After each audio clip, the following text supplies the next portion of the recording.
Hello again. This is Commissioner Kerry Wiggins, Sr. of District 2 here in this great city of Sanford. I want to talk to you all about the activities that I have going on each month in my district. But before we get to that, I want to thank everyone that played a part last month to make this a successful community events that we had going on.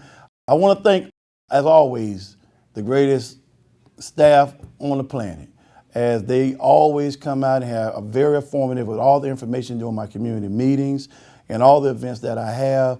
City staff is always right there on top of their A game, making sure our citizens know what's going on. So I want to definitely always thank them for what they do to make my job so much more easier.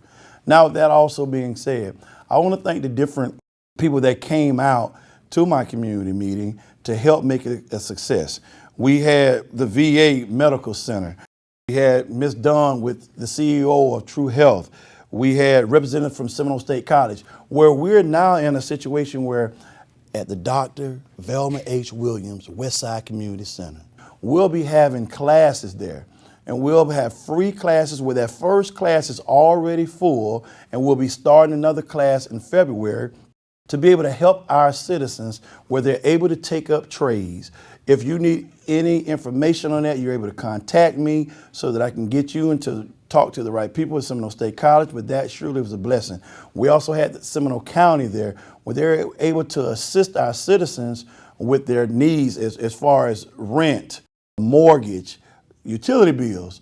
We had so many people there that we were so fortunate and blessed to have that we're able to continuously keep moving forth and allowing our citizens to have the best.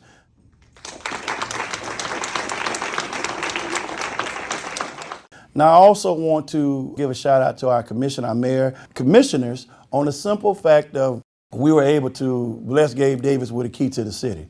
That was so honorable and so awesome, because Gabe is like another son to me, and I am so proud of his accomplishments, not just on the football field, but off the football field, and what he has and what he is doing for our youth here in the city of Sanford. Our Mayor's Youth Council, our Seminole High Young Men and Young Women of Excellence, where we were able to put up the sign toppers in historic Georgetown. What a blessing that was for our kids to play a part and be able to talk to the citizens that have played a major part in this happening. Surely one of them is Julia Bronson, and there were so many others that have played a part to make this come to fruition.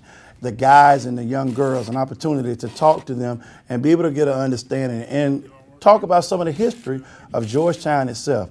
This was surely a blessing for our youth. And it also, to me, take a personal, because like I always tell people, those that came before me have opened up doors for me as well as those that are behind me. And I don't take that for granted. So I want to thank all those that played a part for that to be able to happen for our citizens. And we look for more things to be done within our Georgetown, historic Georgetown area. Now, leading to next Thursday, which is going to be the 24th, where I have my meeting again at 6 p.m. I look forward for all to come out. We'll have visitors in as well, but we also have our city staff that'll be there to ask any questions or anything that you feel that you need. They'll be there. I am so grateful and thankful to be in the position I'm in, and it's only because of you. So again, thank you.